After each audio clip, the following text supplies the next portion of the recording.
Good morning, everyone. My name is Giampiero Leoncini.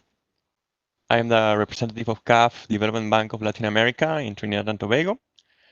I am very pleased to welcome you all this morning to this webinar on Keys for Writing a Good Essay on the Development Challenges of Latin America and the Caribbean. As you know, CAF, as a multilateral financial institution, has the mission to promote sustainable development and regional integration in its 19 shareholder countries, which include 3 English-speaking Caribbean countries. These are Trinidad and Tobago, Barbados, and Jamaica. Today, we are very pleased to partner with the Central Bank of Trinidad and Tobago and to engage with students of these countries who share our concern with the future prosperity of the region, and in particular, our interest in public policies that can drive sustainable growth and especially in a recovery of our countries in this period of great uncertainty. So we really like to invite everyone, students between 18 and 29 years old, to share their ideas, share your ideas with us, write a piece, write an essay, and discuss these challenges. And there are quite interesting prizes for those who submit the better essays to this contest, up to $6,000 for the first 3 essays. So you have until September the 4th to present your pieces, which we would be very, very happy to receive. Now, during this webinar, you can ask questions to our panelists through CAF's Twitter account at AgendaCAF using the hashtag Ideas for the Future or directly by YouTube chat in the streaming transmission. Now it is my pleasure to hand the floor to the moderator, my colleague, Director of Macroeconomic Studies of CAF, Dr. Adriana Reaza. Adriana, please. Thank you very much, Giampiero. It's a pleasure to be here this morning. And we have as panelists today, Kevin Finch from the Central Bank of Trinidad, Ramirez Leisure. He's the country economist for Trinidad and Barbados at CAF, and Professor Darren Conrad. So let's start with the first question that we are posing our panelists today. So there's no doubt that we have we're facing very unusual times.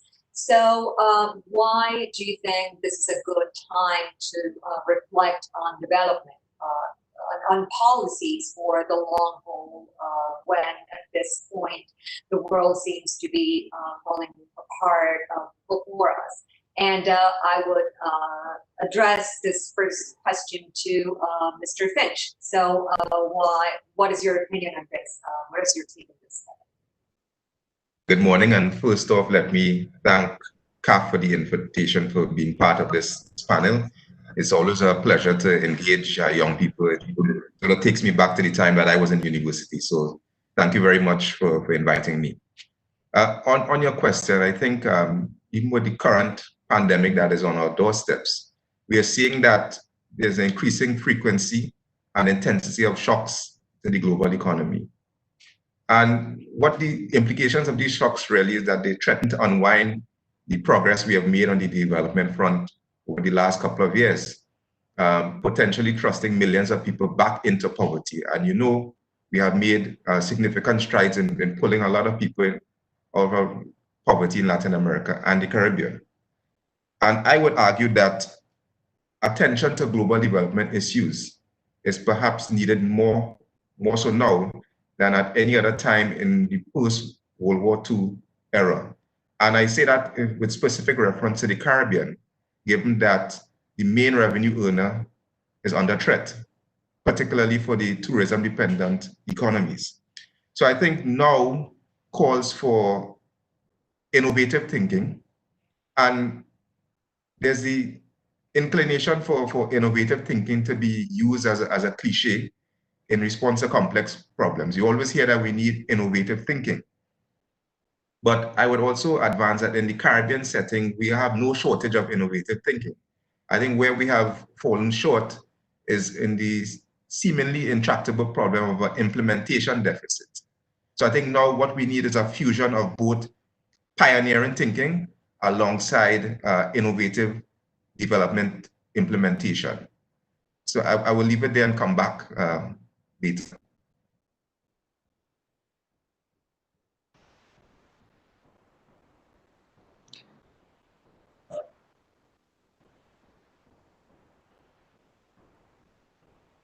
Rainier? You were on mute, Adriana. I couldn't hear because you were on mute. Oh, sorry. What's your take on this thinking on development issues at this point? Sure. First of all, good morning to everybody. I'm very happy to be here sharing with this very motivated audience. It is a pleasure for us at CAF to be motivating people to think and write about development. Going to your question, Adriana, I think actually this situation we are at right now is a development issue at its core. I'll try to explain why I think this is the case. In first place, preparedness for this kind of shock has a lot to do with development. At the end, whatever happens, how strongly this situation affects our societies will, at the end, depend crucially on how prepared they are to face the shock. And I don't know, of course, it might be late for preparedness this time around, or maybe not, because this is going to be an ongoing situation for many months, to be optimistic. But in any case, this is not going to be the last time we face something like that. So preparedness definitely is going to be important, and it is a development issue. Other than that, I strongly believe this shock will not only affect the economy and the life of our societies in the short term.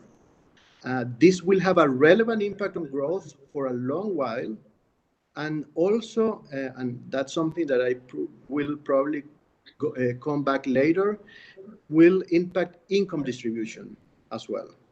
And so we will face a whole new or maybe all but reinforced development issues in the region from now on. And these development issues are complex from a policy point of view, are difficult to tackle, and understanding them takes time. Therefore, I strongly believe today is the best time to start with this thinking process, and maybe this is something we want to emphasize through this contest and through this effort to make people discuss or engage these issues. Thank you, Rainier. So you both highlighted that this is definitely an opportunity to think about policies, and also preparedness and implementation to a certain level go to state capacities, and that is perhaps a development issue that could be addressed to improve the capacity of governments to make these policies more efficient and effective. So let's go to a second question. Let's move on. If you had to choose a topic for an essay today, Rainier, what would that be, and why would that be relevant for the Caribbean? Well, Adriana, I'm sure there is no shortage of topics to think about in this context. So I guess this is going to be the easy question of this conversation today. I don't know, there is a lot of topics we can think about, from growth to the interaction between environment and health. You will see a very broad space to think about topics. However, and this is my personal take on this is me speaking here. One issue I think will be paramount in the future is going to be the issue of inequality. So if I were to write an essay today, and I would write it about inequality. And let me motivate it a little bit. The shock we are receiving right now is by no means neutral from a distribution point of view. And this is through several levels, from who is most likely to get infected to who has access to better care. Also from how prepared was everyone to face an income shock to the size we are receiving now, and also what would happen to the demand for specific services and capabilities. As you can see, there is a lot of heterogeneity in the population regarding all these topics, and as a consequence, the impact will be very different in every household from now on.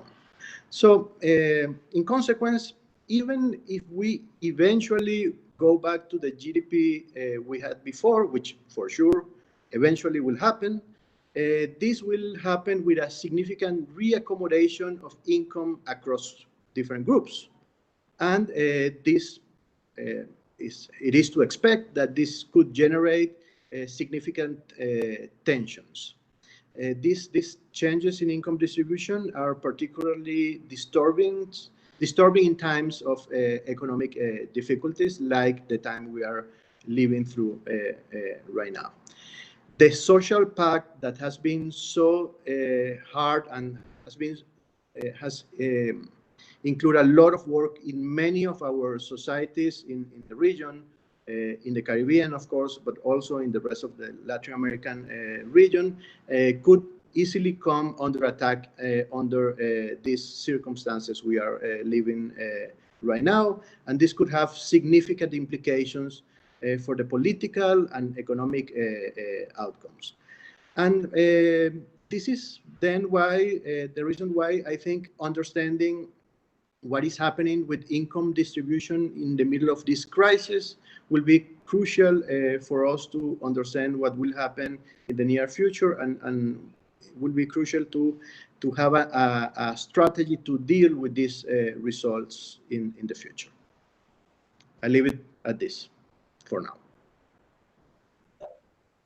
Very good, Rainier. I think definitely the distributional impact of this shock is a relevant topic, not just for the Caribbean and Latin America, but it's going to be global. And perhaps in our region, given that it's already very unequal in terms of distribution, this is going to be a crucial topic. But Kevin, what about you? What would be the topic that you would choose and its relevance for the Caribbean?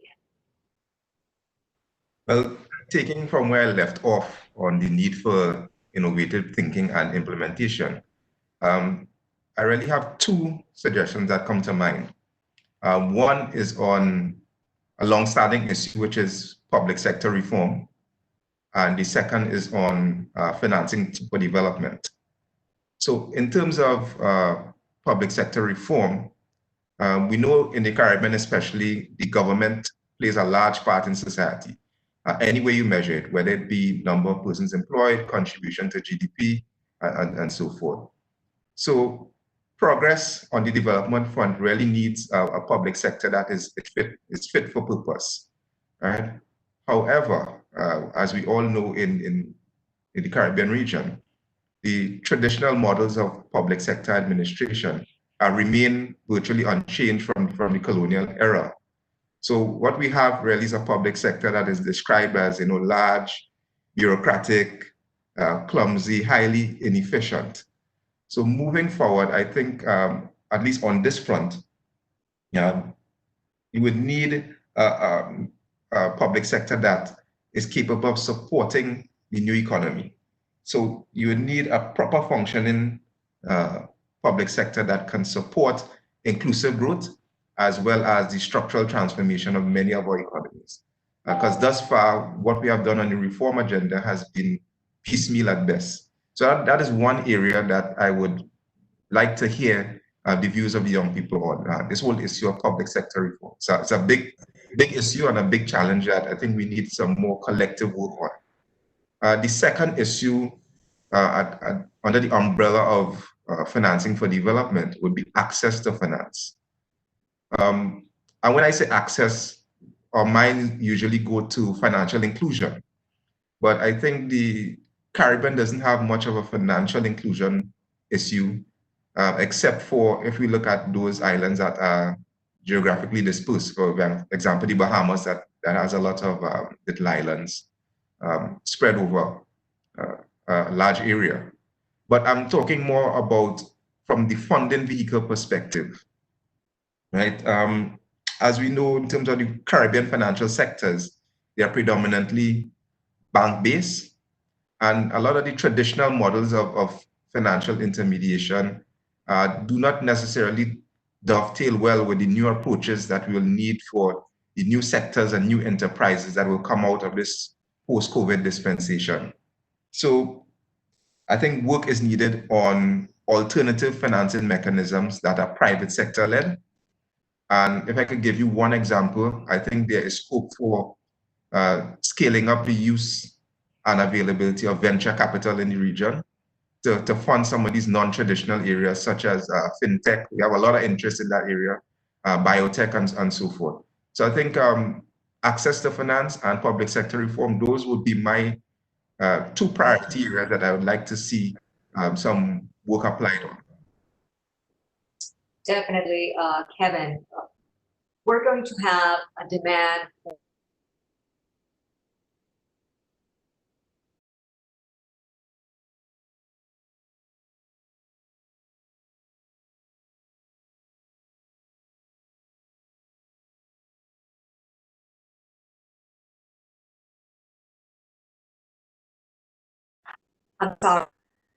action.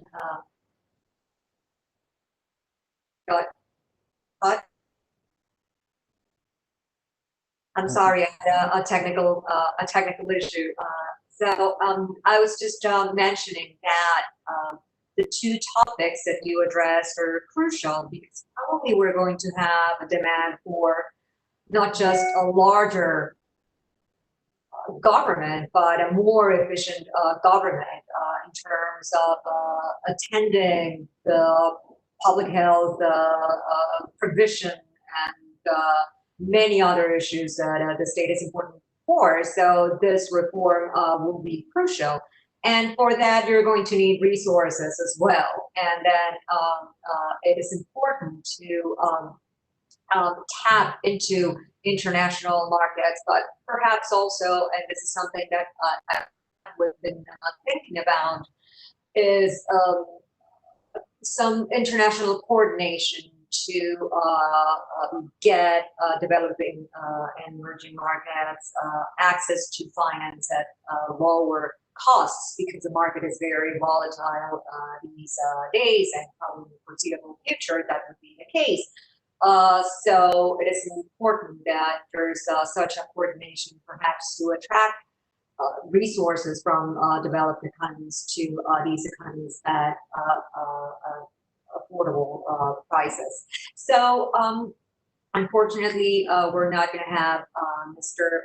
Conrad with us today due to some technical issues. So we're going to continue with Rainier and Kevin through the following questions that we're posing to you today. So the next question, I'm going to go back to Rainier, would be more related to working on an essay per se. First, we address this sort of motivational questions and what to think about and why this is important, but then something key to produce a high quality essay is the structure of the essay and the approach you use to build that essay. So let's go back to Rainier. So you can tell us about what is the process for writing an essay. Sure, Adriana, I will cheat a little, just a little while, and I will just to refer to something Kevin was saying before, and then I will go to your question, because I think it's a very critical issue about government, the public sector role. No? One issue that nobody wants to discuss right now, and I agree, is not going to be the main issue in the short term, is debt sustainability and fiscal reform. Of course, right now we have to make the biggest possible effort in terms of trying to together work our way out of this situation, but eventually this debt sustainability issue will be important. And as we know, in the Caribbean, many of the countries have very little fiscal space for different reasons. And this also, there is a link to what you were saying, because this reform and the challenges we will have during the future will be very resource intensive. The region will need a lot of financing, and there are challenges to financing, international financing at this point. So we really need to understand what the implications on the debt sustainability of this situation, and we need to understand what fiscal space is left in every one of the countries in the region, and how can we use that space to tackle the reforms and the challenges we will have in the future ahead. So that's something I really wanted to react to from what Kevin and you later were saying, before going on the more procedural part of the question about how to write an essay, you know, and what kind of considerations we have to take into account to do that.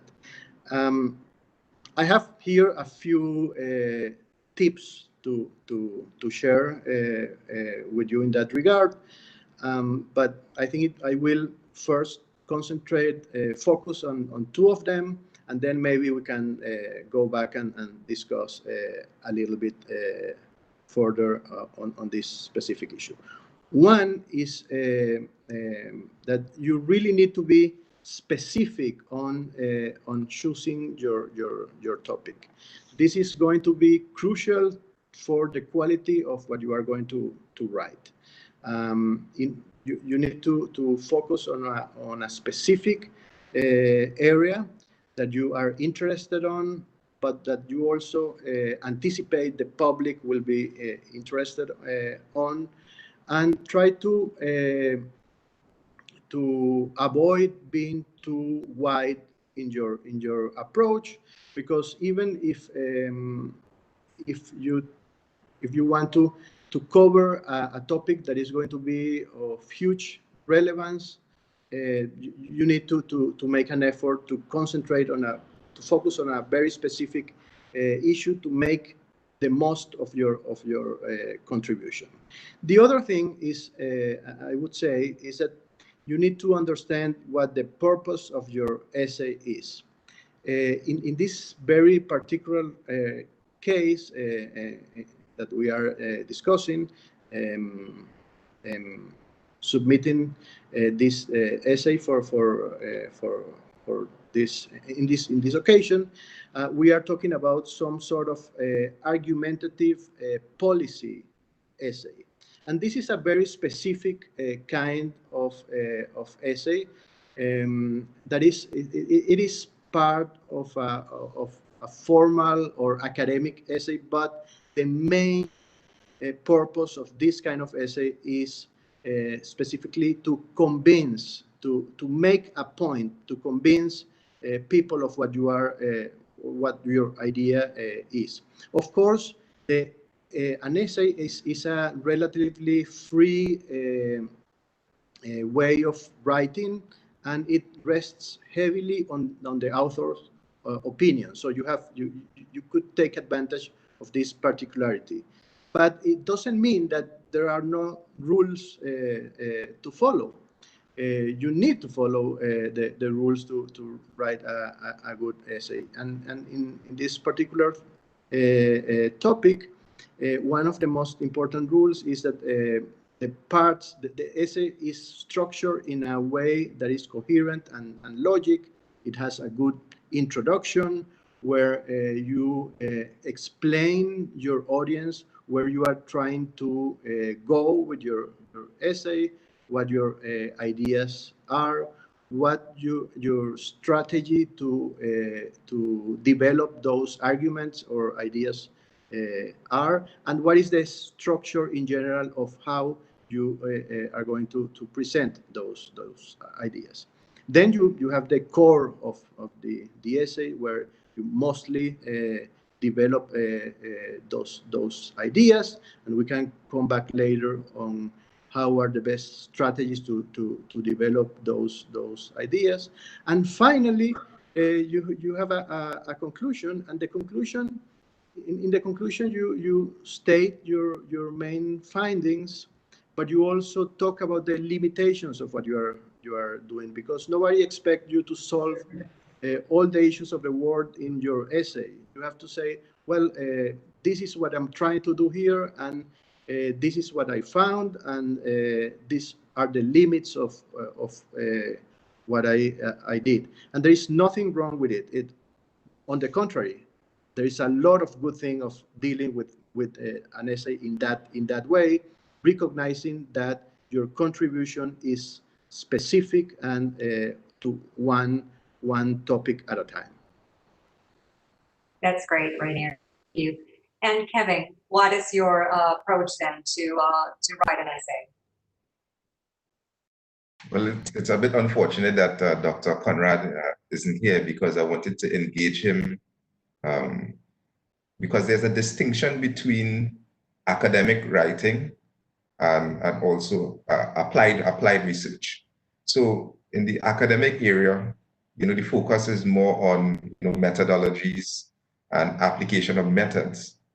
However, in the policy making circles, which is where I think essays need to be directed, a heavier weight is placed on policy implications, policy recommendations. So your essay necessarily needs to be solution oriented. And as Rainier remarked, that it needs to be argumentative so you can bring out your point. Now, the structure of your essay, it may not alter that much. You have your typical introduction, literature review, stylized facts if you're doing a case study or so forth, the methodology, your results, and then you end with your conclusion and policy recommendations. But I wanted to focus, and Rainier touched on it, on your introduction. I think it is critical that you outline what your objectives are at the outset, so that in discussing your results and your conclusions, that they relate to the initial problem statement. Because usually what you find, there's a disconnect between your introduction, as persons get sidetracked with techniques and so forth. So the conclusion bears very little relation to what the objectives that were previously stated in the paper. So I think that is critical. Also on the literature review, you need to be very targeted and focused on both the theoretical and empirical literature that is undergirding your essay. Again, too many times we see a shotgun approach, that you just write everything under the sun on the topic. So you need to be very targeted when it comes to these particular areas. And again, I think Rainier hit it on the head, that it's really about being convincing, right? So your writing style, your writing tone needs to immerse your reader into the essay. And I think that would be the winning edge, because we may have the information content, but it's how the essay is structured and the tone of the essay that will bring the person across the finish line. That's great. So you guys mentioned two things are key for writing an effective essay: focus and structure. So given the nature of these policy essays, you need an argument to be, your argument to be convincing, and not all you wanted to know about this topic and you never dared to ask, as you just mentioned, Kevin. So what would be your advice to develop a convincing essay, a convincing argument for an essay? Kevin? Well, I think it begins with immersion. So once you've selected your topic, you need to immerse yourself in a lot of the information that surrounds that topic. I mean, in the era we live today, there's no shortage of information. So you need to look and have a balanced view, get information from both sides, and do not box yourself in early into a particular direction so that you eliminate other potential avenues of discourse. And once you immerse yourself, then you have to begin to think very strategically and build your argument. So I think that is a critical thing. So the more information you have, the more pieces you can pull out and construct a proper essay. And how about you, Rainier? What is your strategy on developing a convincing argument? Yes, I just want to complement what Kevin was saying, because what he was saying is a very big part of the answer to that question. But I wanted to emphasize one specific strategy, which is contrast. You need to contrast your argument against all the available evidence and the existing body of work in the area that is pertaining to the specific topic you are working on. And you need to understand what your argument's implications are. You need to them clearly, because you are not writing this to yourself, you are writing it for an audience. So communication here is a big issue, and sometimes we tend not to focus too much on how are we going to present things. And you need, and then after you have stated your arguments implications clearly, you need to contrast them against reality. How do you do that? Well, your argument will have some testable implications, and you should go the extra mile to find out what those testable implications are, and then try to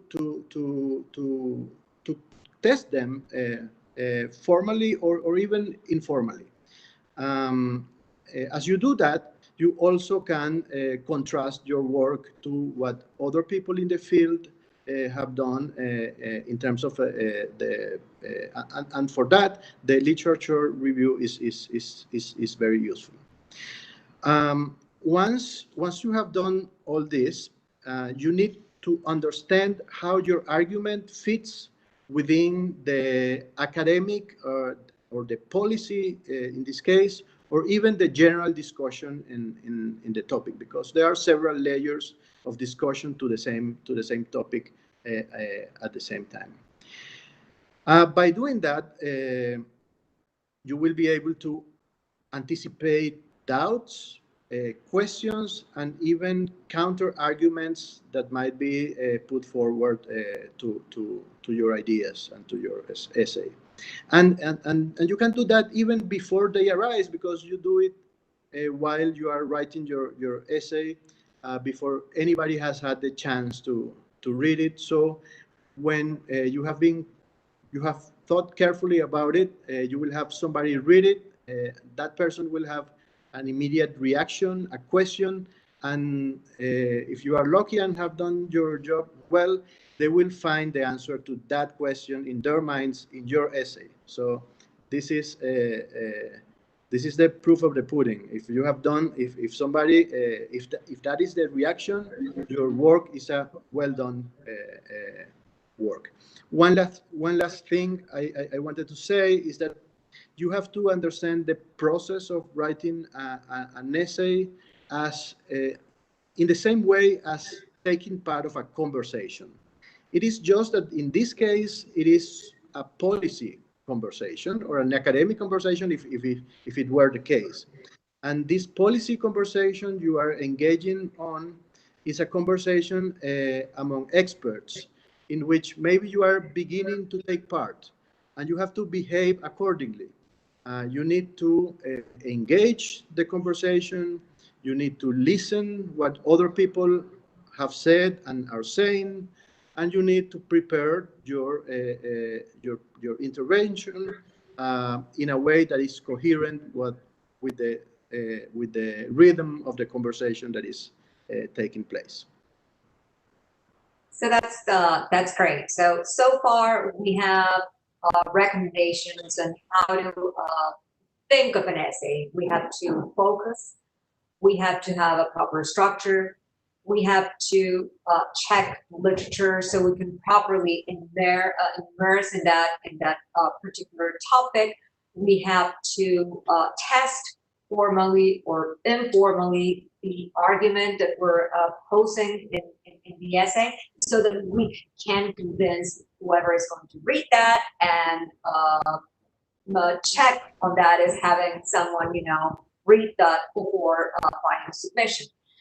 But these are the do's, but probably there's a long list of don'ts in terms of the things you should avoid or the deadly sins that you should not get into when writing an essay. So, Kevin, what would be the don'ts that you can think of in terms of writing an essay, the deadly sins that you should not commit? Well, the first and most critical deadly sin, according to you, I think would be improper grammar, basics, right? You need to have the fundamentals. In this case, we're using the English language. You need to have the fundamentals of the English language. So writing is a skill. So you may have the content, but you need to put it in a format that is presentable. So there are many resources that you can use to check your grammar, your sentence construction, and so forth. So I think that is absolutely critical, grammar. Another, I would say, pitfall is being overly technical. You find that a lot of people try to impress with the use of jargon, but we know now in terms of the literature, everything is moving towards simple, plain language that is easily understandable by a wide audience. So although you may have something that is a complex concept, the easier you can break it down into simple language, I think that will be better. Also, length. Again, we live in a culture now that everybody only has a short attention span. Nobody's going to read a 50, 60 page essay, right? So you need, again, to how do you compress all your ideas in a succinct form that will allow the reader to capture everything that you're trying to get across. Okay, so thou shalt not abuse grammar. That is one of the things that you should avoid. And thou shalt not use complex language that people will not understand to impress people, because simplicity is key. And how about you, Rainier? What other sins in terms of writing an essay you can think of? Oh, Adriana, I have several don'ts, but I'm just going to choose two. I think that by reading several essays, the more you read, the more you don'ts you find, because it is a matter of experience. Trying to take advantage of somebody else's experience is a good idea in this case. So I have selected two don'ts for people to reflect on that. One is, do not try to surprise. This is not a fiction novel. This is an essay. You have to follow a natural scheme. You have to explain your reader what you are trying.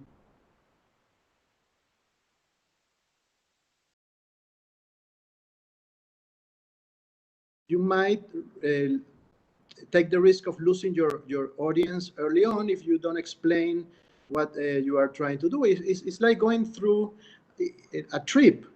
You cannot expect somebody to go on a trip without knowing where you are taking them. So yes, explain. Take the time to explain where are you going from the beginning.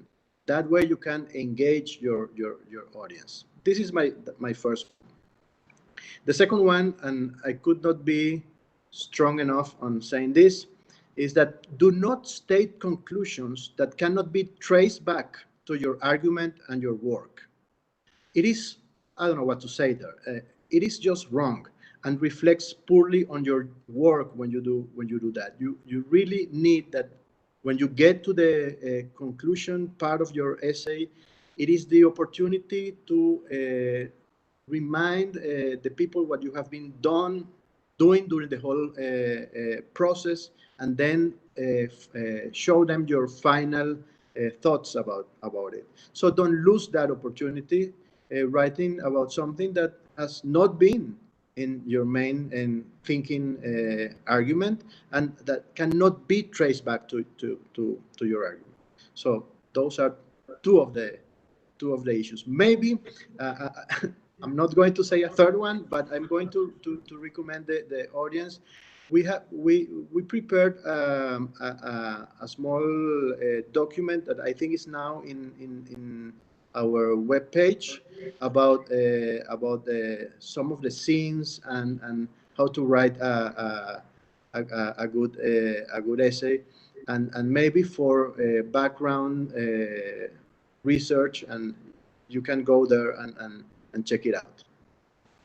Okay, so I would summarize that to thou shalt not kidnap your readers into uncharted territories, but let them know what your essay is about from the beginning. And thou shalt not derive conclusions that are not related to your essay. That's key. And I would add a final one, which is thou shalt not commit plagiarism, because all of these essays are going to be checked with specialized software, and of course, if you're not quoting properly something that someone else said, you're going to be disqualified. So that is the other deadly sin that I would add. So before just closing this session with our panelists, I would remind the audience that you can ask questions on the chat that they can answer. So any final recommendations to close this session for those who are writing essays? Kevin? Just one general comment, which is the need for creativity. This is why I think CAF is engaging university students. I think before we become older and somewhat calcified in the way we do things, we have a sort of wider outlook on life. So I think it would be important for the students to exercise their creativity within the bounds that we have discussed earlier in terms of writing an essay. So for me, that would be important. Just like last year's competition, the essay was very creative in terms of drawing the reader into a metaphorical sort of condition, but which really brought out the issue at hand. So I would urge all the students there to think creatively, go beyond what convention would dictate, and let's see what they come up with. That's great, Kevin. Thank you. Rainier. Yeah, I just have a very short comment about timing. We are you still have some time to work on this essay, and you have to make an effort to distribute that time in the best way possible. And one little piece of advice I have for you is spend a good part of your time developing a good central argument that is going to be crucial for writing successfully your essay. Take your time to build that argument. Don't rush it. You still have enough time, and this is a good investment to spend time picking your topic and especially developing the argument, the central argument you are going to base your essay on. And then make sure to be able to convey it simply, and finally stick to it to whatever conclusions it takes you, and you will have a good essay that we will want to read.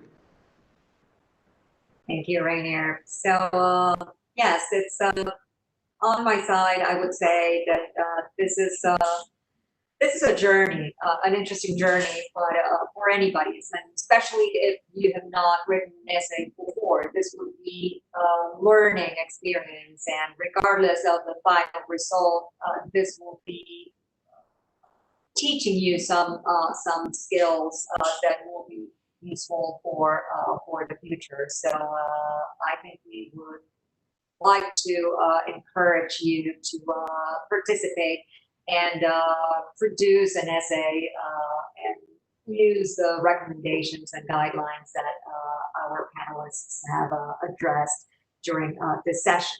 So I think we may have some questions. Gianpiero? Yes. Yes, Adriana, we have received a couple of questions from our audience. First question, can the essay be written in teams? Well, that's no. It has to be strictly individual. That's the regulations of our contest. Then I will pass on. Next question. Does the essay need to be on a very specific topic, or can it be more general? And is the theme of the contest limited only to the economic sector? Maybe you have some reflections on that.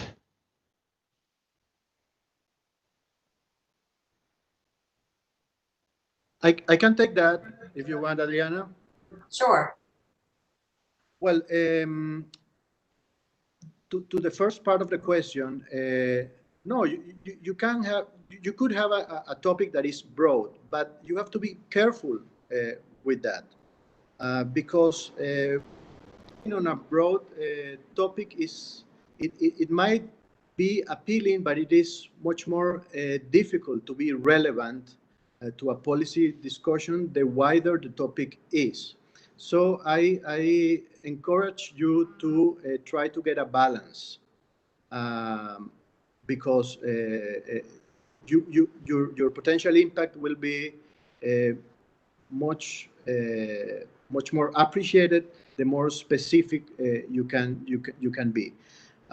So my advice in that regard is try to get a balance, and the more specific contributions you could have, it would be better for the results. Regarding the second part, no, we are here. I understand that you can get that idea because the panelists here are all economists, and we tend to talk about too many things, and you might think that the idea is just to write about economics. No, there are many different angles from which you can tackle development issues and public policy issues more in general, and we would encourage you to use your interests and your background rather than trying to focus on a discipline that is not your own. So Write from the angle you are interested on and with the tools you have at your disposal.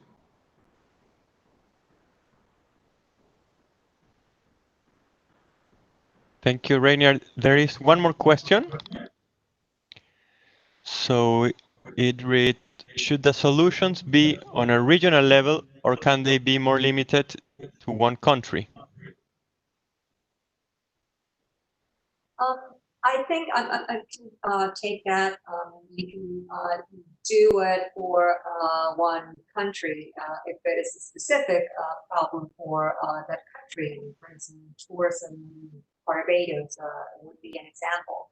So I think that would help with the focus of the essay. So it's perfectly valid to write an essay on a specific country.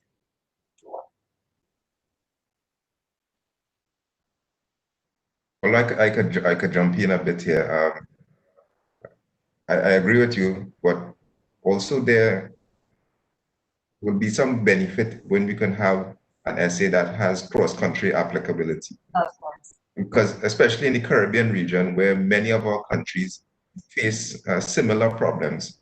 So I think it could be an added advantage if you have an essay that is cross-cutting and deals with issues that are experienced by several countries in the Caribbean.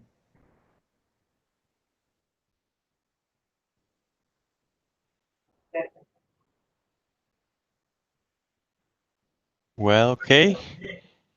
I think we don't have any more questions, and I would just like to thank so much Adriana, Kevin, and Rainier. This was a very lively, very insightful discussion. For our viewers, I would like to remind what Rainier said. You can enter our website and find some tips on how to write an essay. They're available for all participants. Again, you have until September the 4th to present your essays. And if you need any more details on the rules of the contest, also don't forget to visit the website ideasforthefuture.caf.com. There you will find every detail on this contest. And thank you very much once again. I hope you enjoyed this session, and we hope to read your essays. Thank you. Thank you. Bye. Bye. Bye. It's a pleasure.